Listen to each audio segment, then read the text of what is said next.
Video में हम बात करेंगे ह्यूमन मेटानिमो वायरस HMPV वायरस के बारे में।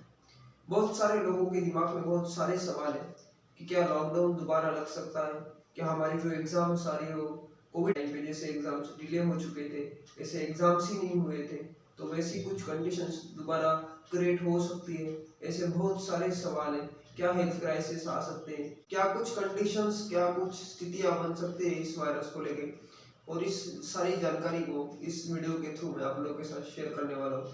आखिरकार क्या है ह्यूमन मेटानिमो वायरस। कोविड के दौर से हम सब लोग गुजरे और इस दौर में बहुत सारी चीजें अफेक्ट हुई थी।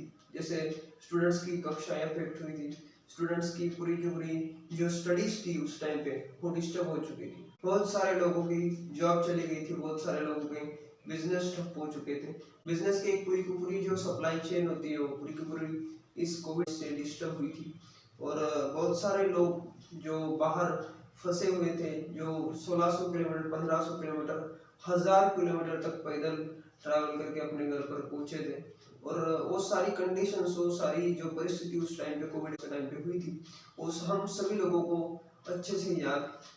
उस टाइम पे बहुत सारे लोगों ने अपनों को खोया है, अपने माता पिता को खोया है, अपने भाई बहन को खोया है। और ये जो पूरी की पूरी कंडीशन रही कोविड इकोनॉमिक्स के टाइम पे हमें बहुत चिंतित करती है एक बार फिर से इस HMPV वायरस के रूप में। कोविड इकोनॉमिक्स चाइना से ही आया था, HMPV वायरस भी चाइना से ही आया। चाइना से आए दिन कुछ ना कुछ वायरस निकलते रहते हैं, और ऐसा ही एक वायरस HMPV वायरस इस टाइम पे चाइना में बहुत ज़्यादा फैल रहा है। और इंडिया में भी इसके 6-7 cases according to media reports आ चुके हैं। और हमें इस वायरस की जानकारी होना, इस वायरस को कैसे हम रोक सकते हैं, कैसे खुद को हम इसके वायरस के फैलाने से, इस वायरस से हम खुद को कैसे बचा सकते हैं, ये पूरी की पूरी जानकारी इस वीडियो में हम बात करने वाले हैं। सबसे पहले समझते हैं कि ये वायरस है क्या। ह्यूमन मेटानिमो वायरस HMPV वायरस, जो कि 14 साल से नीचे के बच्चों को और 65 साल के ऊपर के बुजुर्गों को ज़्यादातर हो रहा है। मतलब यानी एक तरीके से हम देखा जाए तो ये वायरस जिनकी इम्यूनिटी बहुत ज़्यादा वीक है, जिनको रेस्पिरेटरी प्रॉब्लम्स है, उन लोगों को ज़्यादातर ये वायरस अफेक्ट कर रहा है। ह्यूमन मेटानिमो वायरस की जो सबसे पहली जानकारी है, वो जो खोज हुई थी, ह्यूमन मेटानिमो वायरस की खोज 2001 में हुई थी। और ये 2001 की जो खोज हुई थी उससे पहले 60 से 70 सालों से वो ह्यूमंस के बीच में ह्यूमन मेटानिमो वायरस है। इस वायरस के जो लक्षण है वो कुछ सर्दी की तरह ही है। इसके जो लक्षण है न्यूमोनिया की तरह सर्दी के ही लक्षण से सब कुछ, ताप आना, जैसे खांसी होना, जैसे हम लोग खुद को वीक फील करते हैं, वैसे ही सारे इसके लक्षण है। यदि कोई भी लक्षण, इन सारे लक्षणों में से कोई भी लक्षण यदि आपको होता है, कुछ भी ऐसा लगता है कि आपको कुछ सर्दी की तरह लग रहा है, कुछ न्यूमोनिया की तरह लग रहा है, तो आप जल्द से जल्द अपने फैमिली डॉक्टर को या फिर जिस भी डॉक्टर के पास आप जाते हैं उनसे दवाई लीजिए और उनसे बातचीत करिए, इसके बारे में डिस्कशन करिए। यदि हम ऐसी एक्टिविटी स्टार्टिंग में ही करते हैं तो जो भी हमें प्रॉब्लम्स हो रहे हैं उससे हम बच सकते हैं। यदि कुछ भी इसमें से खांसी आ रही है, कुछ ताप आ रहा है, कुछ फीवर है, तो हम अपने जो खुद के जो बर्तन वगैरह है वो साइड में रखें, क्योंकि घर में इसको ना फैलने दें। इसकी जो प्रिकॉशंस है, जैसे हम किसी से हाथ मिला रहे, किसी से हम ह्यूमन टच, हम जो भी करते हैं वो टच हमें अवॉइड करना चाहिए। हमें हमारे जो हैंड्स है उसको सैनिटाइज करना चाहिए डेटॉल से, और मास्क हमें हर बार लगाना चाहिए। हमें हेल्दी डाइट को लेना है, एक्सरसाइज को लेना है। जो क्राउडेड प्लेसेस है वहाँ पे जाना हमें अवॉइड करना चाहिए। इस ह्यूमन मेटानिमो वायरस का कोई भी दवाई अभी अवेलेबल नहीं है, तो जो इसकी जो ट्रीटमेंट्स है, वो जो भी हमें फीवर हो, कोल्ड हो, कुछ भी हो रहा, तो उसके लिए जो ट्रीटमेंट दी जाती है उसी की ट्रीटमेंट इस पे हो रही है। According to media reports, China के जो number of cases human metapneumovirus के हैं वो अभी कोई भी बता नहीं पा रहा है, क्योंकि वहाँ से कोई भी खबर इसके बारे में निकल के नहीं आ रही है।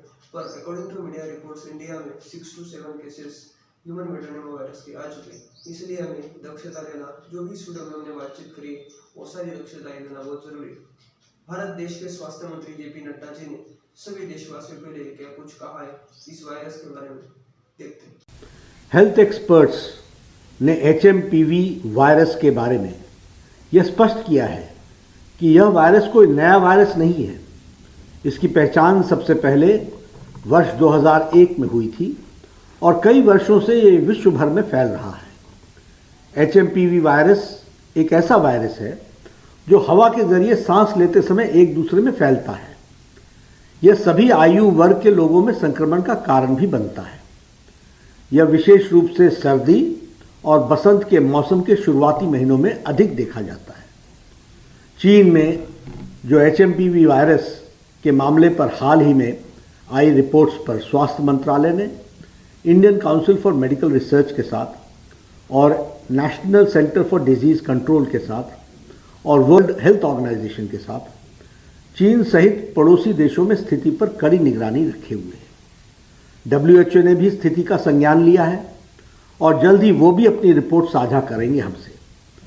ICMR Indian council for medical research और integrated disease surveillance programme IDSP के साथ उपलब्ध सांस संबंधित वायरस के देशव्यापी डेटा को भी समीक्षा की जा रही है और भारत में किसी भी कॉमन रेस्पिरेटरी वायरल पैथोजन में किसी भी प्रकार की वृद्धि नहीं देखी गई है। जॉइंट मॉनिटरिंग ग्रुप की बैठक 4 जनवरी को आयोजित की गई थी और स्थिति का जायजा लिया गया है। देश के हेल्थ सिस्टम्स और सर्विलेंस नेटवर्क्स किसी भी उभरते हुए हेल्थ चैलेंज के प्रति क्विक रिस्पांस देने के लिए सक्षम है और तैयार है। हम स्थिति का क्लोज मॉनिटरिंग कर रहे हैं, हम स्थिति का बहुत नज़दीकी से जायजा ले रहे हैं और हम ये कह सकते हैं कि हमें चिंता का कोई कारण नहीं होना चाहिए। स्वास्थ्य विभाग इन सारी बातों पर नज़र रखे हुए